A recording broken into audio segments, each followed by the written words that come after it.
gentlemen,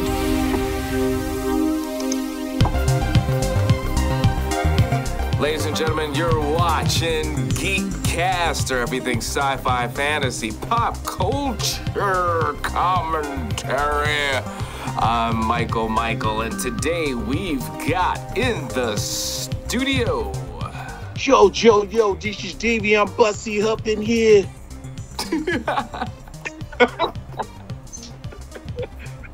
The director, West Club.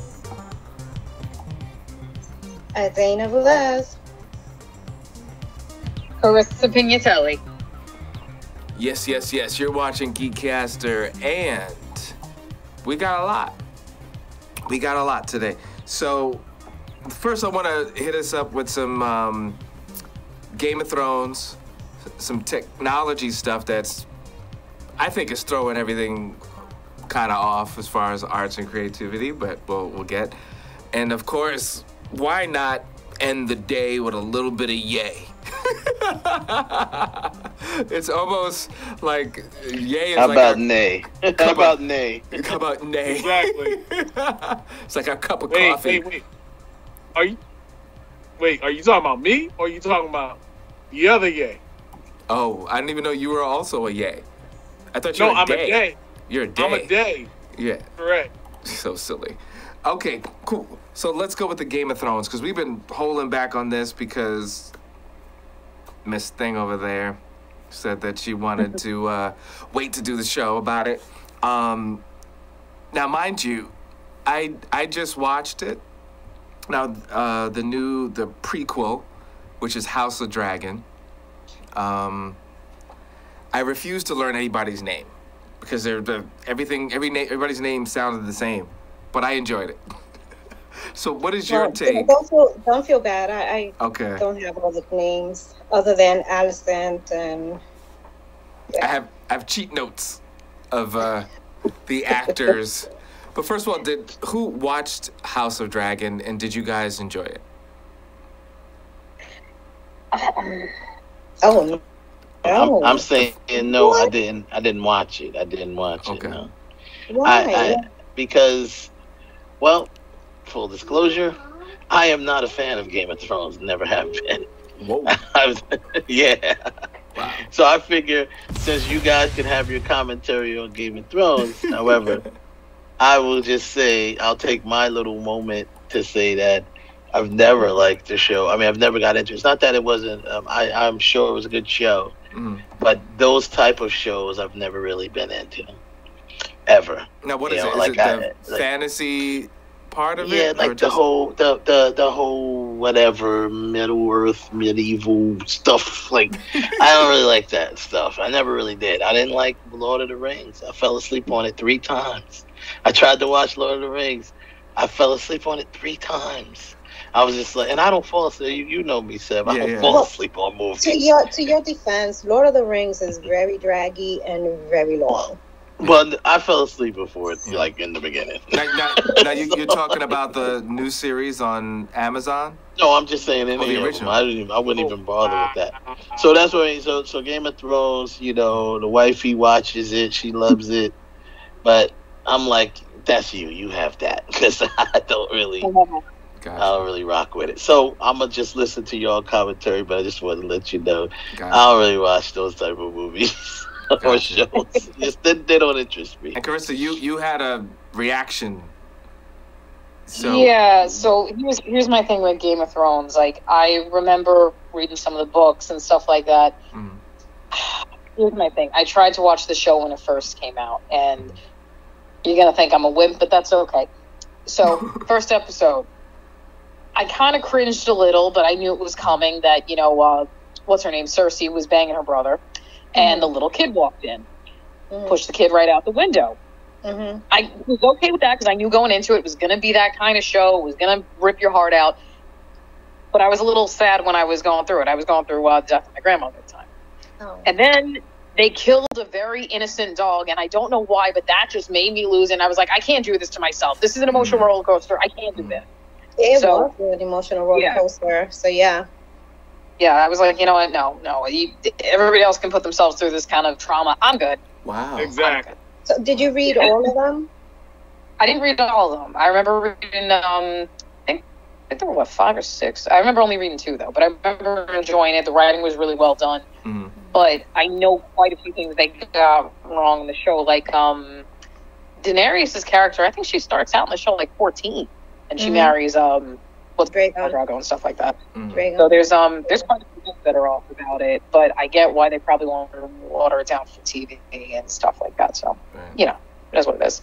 But I always did like a lot of fantastical stuff just because, I really appreciate the production value of it. I also like the fact that a lot of these stories, you could put some of the characters in a contemporary setting, and I'm sure they still would have the same problem. But it's just nice having that to look at and really, getting lost in the costumes and all that great stuff too. So, from a filmmaker's perspective, I really do like it on that level. But I just never got into it the way everybody else did. So I kind of missed the boat on that. But I did like some of the characters. Can I just interject one thing before you continue on this whole thing? But I agree with that. From a filmmaker standpoint, you obviously respect it, production value. One of the producers of the show is from my alma mater, Full Sail. He's one of the main producers there. Matter of fact, he was so much of a main producer, he moved to Northern Ireland or wherever they shot it for 10 years. He was living there, doing that show. So I learned a lot about it, and I obviously respect the production value of it. It is done like movies. They're all like little movies, All right. It's your platform. Let's go. Break it down. House of Dragon. So you watched? Yes, I did. Okay.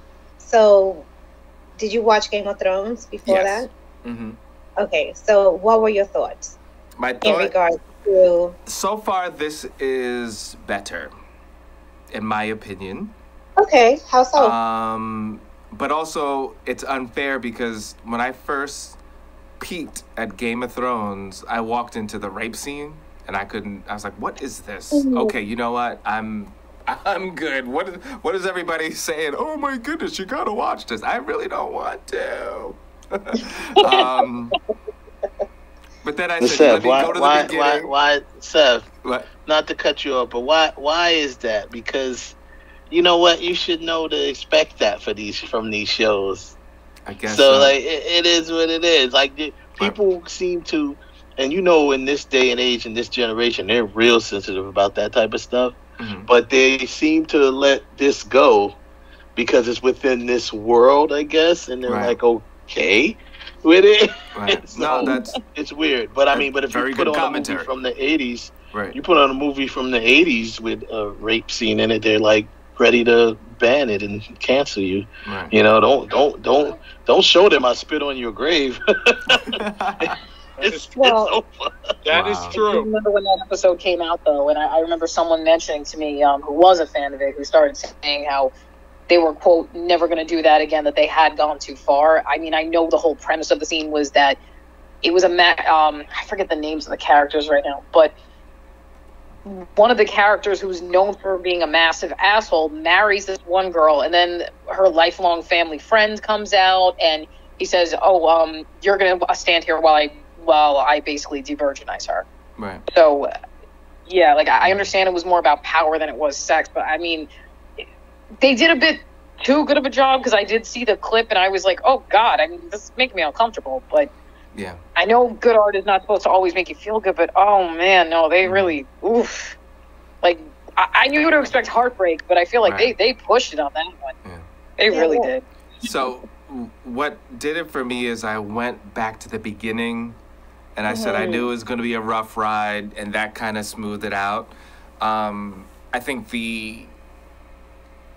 it's so weird because Game of Thrones with the walkers, they had such very interesting things that they pulled from the books that I think they could have just simplified it a little bit. I think there were times with Game of Thrones they tried to build too much, and you just can't in a film that you could do within books. So with House of Dragon, I think they simplified and they just got to the point on things a lot better. So Yeah. I think it was an easier ride. And But, good. I'm sorry to cut you off, Yeah, Seven. But do you think that maybe, because I also thought that, but then again, I was like, you know what? Is it that I am desensitized from watching the first show and I already know what to expect? Like when we first started watching Game of Thrones, I had never read the books, so I didn't know what to expect. So I was watching it and I was shocked. Every episode was like, like, holy crap, what the fuck just happened? Hey, I'm sorry. we're on cable. Kids, you didn't hear anything. Stop it. So I was like, okay, like what just happened? And now for House of the Dragon, it's more of a, okay, I expect it. So the shock value kind of like diminished a little bit. Plus, there wasn't a whole lot, to be honest. Like, what was the worst thing that happened in House of the Dragon? I mean, it was more moral Allison things. showed her feet. Yeah. Which was, I want to talk about that. Yeah. They definitely pushed it more with, not, I would say cultural, but I guess morality, like, whoa, rather than, physical shock. Which I think is cool, because not necessary. Yeah. I think that we got a little desensitized and expect it now more than anything. So when even when they had like the battle scenes, what was it, the name date celebration? I may be wrong with the celebration when the baby was supposed to be born. Oh, okay, that was gross. The baby. Yeah, thank you. And they had like the battles, the yacht scene, or whatever, and like those scenes were great cinematically. It was amazing. It was gory. Loved it, but I was like, oh, okay. Like, and before I forget, Millie Alcock, she's a young actress. She did a great job. I was really upset a little bit when they, not really a spoiler alert, but by now most people have seen it if you're interested in seeing it, how like you kind of embraced and fell in love with the characters and then another actor all of a sudden is playing them. I was a little disappointed with that, even though I get it because they wanted to show time has passed and they the time jump. But Millie Alcock she did amazing. She killed it. Matt Smith, he's playing the hell out of what they're giving him. I feel that they need to give him more. They will. And stay consistent. He's dark and he's not a good dude. They softened him up and didn't really, like, if you're gonna soften him up, cool, he's gonna be right back. Yeah, soften him up and say why he got softened up. You see, like when he got married, that something has changed, but then show that, express that, like explore it a little bit. Don't do that and then you never really not explain it. Yeah. Did he really change? Did he grow? Yeah, there were a couple of things that they didn't get into. I'm hoping that season 2 they'll touch a little bit on it and clarify it a little bit and just tie up every little, storyline going forward. Right. Yeah, I hope that they don't do the same mistake that D&D did. And to Wes's point, with the Lord of the Rings, I tried to watch the series on Amazon. I will wait and try again, but there was too many callbacks to the original trilogy to me. It was just like okay, well, that's exactly like those two characters. That's exactly like, oh, now you're making a thing to that. Stop. If you're going to create something, create something. Let's go. We fell in love with that. That was the problem with Star Wars. With the, when they were like, we're going to do another 3 films, but the first one was basically a rehash and a bunch of callbacks. Then the second one got juicy, got interesting. And then the third one, you dropped everything you built up and just wrapped it up as quick as you could with a bow and kept it moving. So, now, I would be in trouble if I didn't mention representation because you got to remember, you got to bring that up every time it's possible. But it was nice to see a bunch of black people in House of Dragon. I was so happy. Yes, that was really, really nice. With the Valerians, amazing. And Dayveonne, you do have a picture online looking like a Valerian. Oh, let's take a look. Oh, I don't have that because he did that whole, which is a good transition to the next part of the thing. But which one is that? No, it's not. It's not in this set. But no, I had my phone. Okay, so anyway, but yes, it was good to see more color.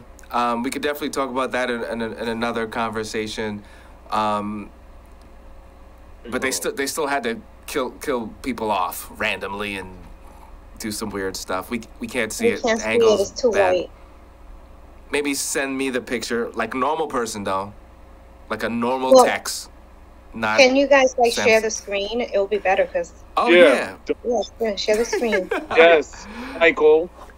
No, I'm laughing because he has a Samsung Galaxy, and when they send texts to Mac, you got to go to a site and open it and doing all this crazy stuff.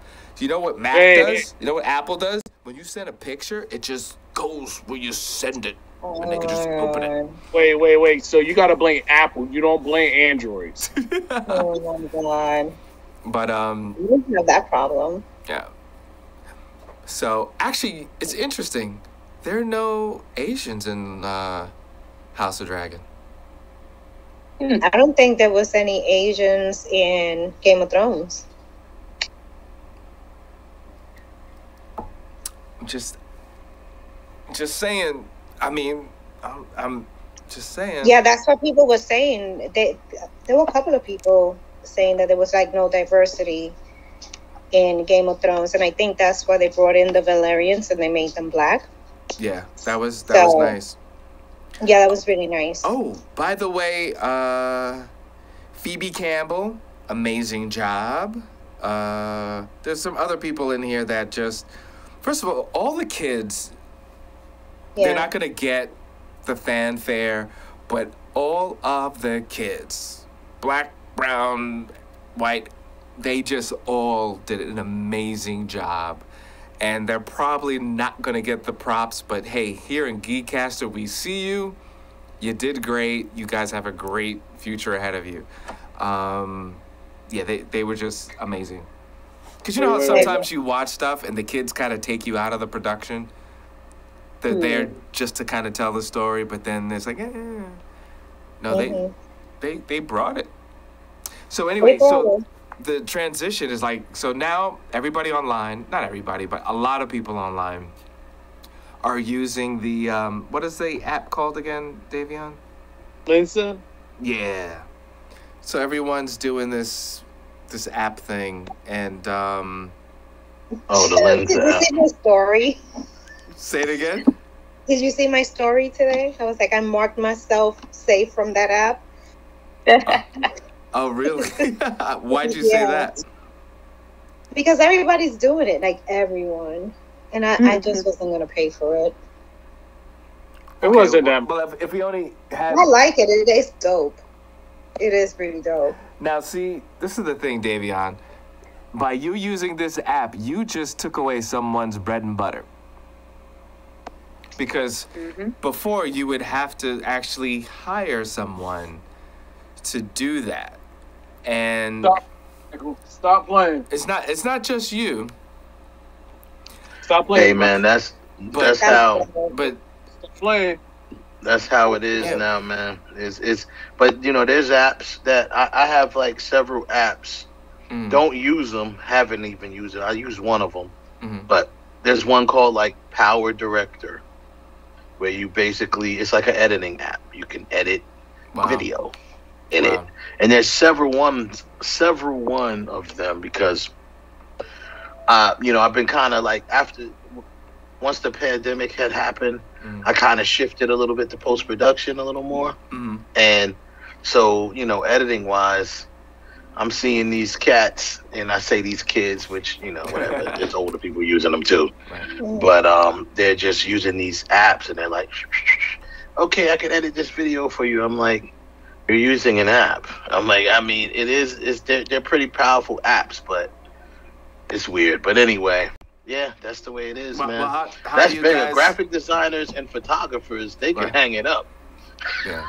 You can hang it up now, dude.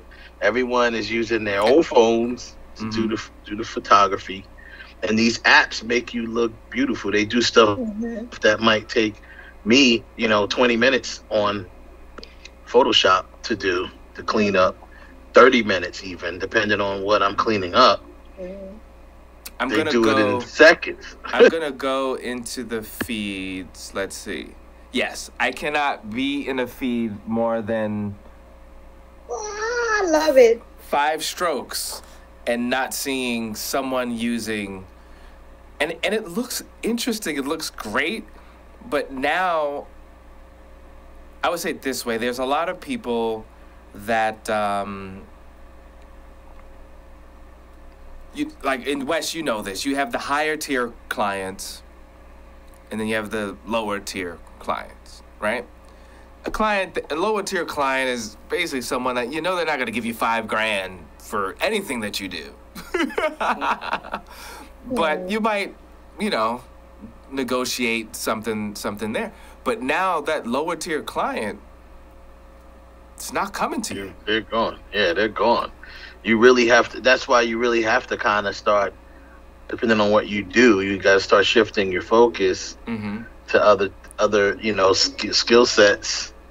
Where you're like, you know what, I'm going to start doing this, or I'll start, like specialties, like I'm gonna start color grading. You know what I mean? Like something like that, where that's a specialty that not everyone can do. You know what I mean? And there's an app that does that, but yeah, there's several apps that do it. However, if you really know what you're doing, they can't match that. You know what I mean? To do it properly. Right. Yeah, that's a good point. I'm not going to name the apps, but I will say the interesting things. There are things out there that if I said a donkey dribbling basketball while eating ice cream, it will generate a painting based on that. And it'll do it. So if I want it to look like a Picasso, it will take that description and show it looking like a Picasso style or a Basquiat style or whatever. And again, it's one of those where you just stole someone's craft. I don't even want to just say job, like their craft. Like true, but you have to think about one. You gotta adapt. Okay. With time, that happened with the cameras. Remember when cameras was out? Now we have phones. Everybody's carrying them.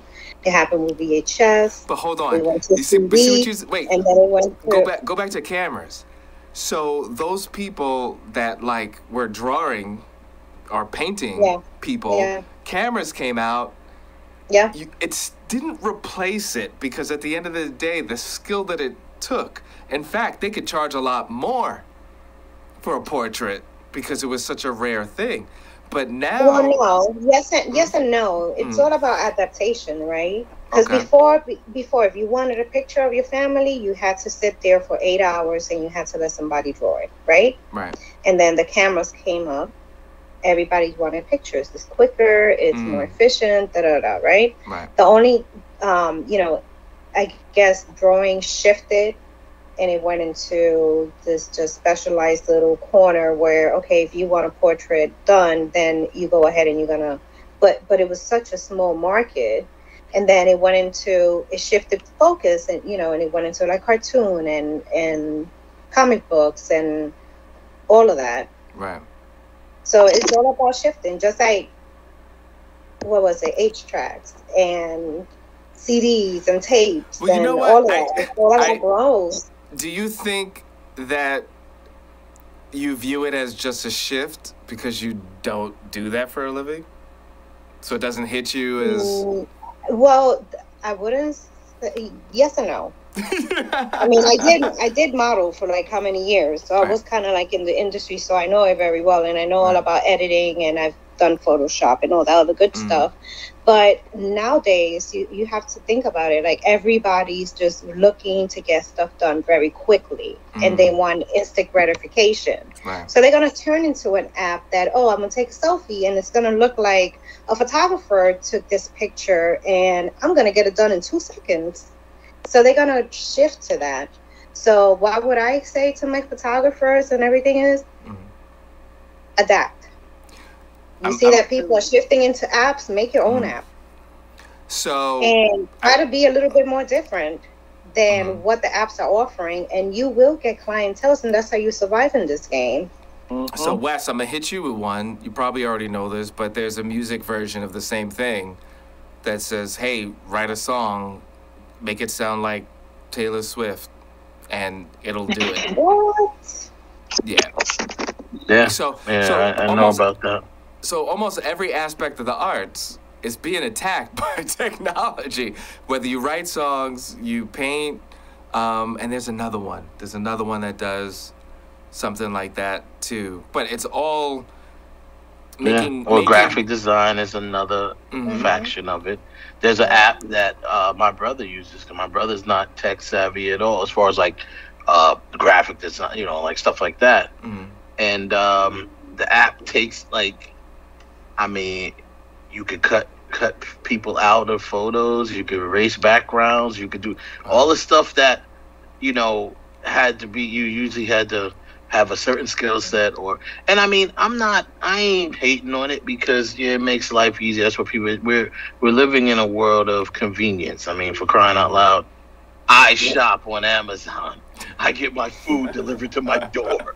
So I mean, let's be honest here. We're living in the world of convenience. So I get it.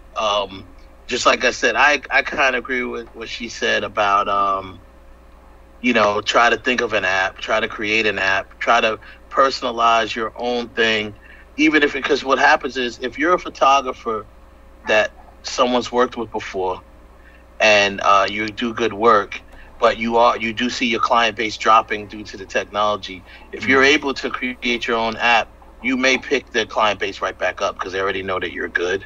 So you might be able to do that. So I understand that. I agree 100% with adapting, but at the same time, I do also understand where you're coming from.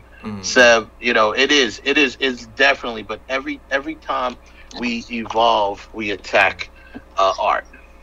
Always. It's been happening. It's been happening for years, for decades. You know what I mean? That art video killed the radio star, right? Yeah, there you go. Video killed the radio star.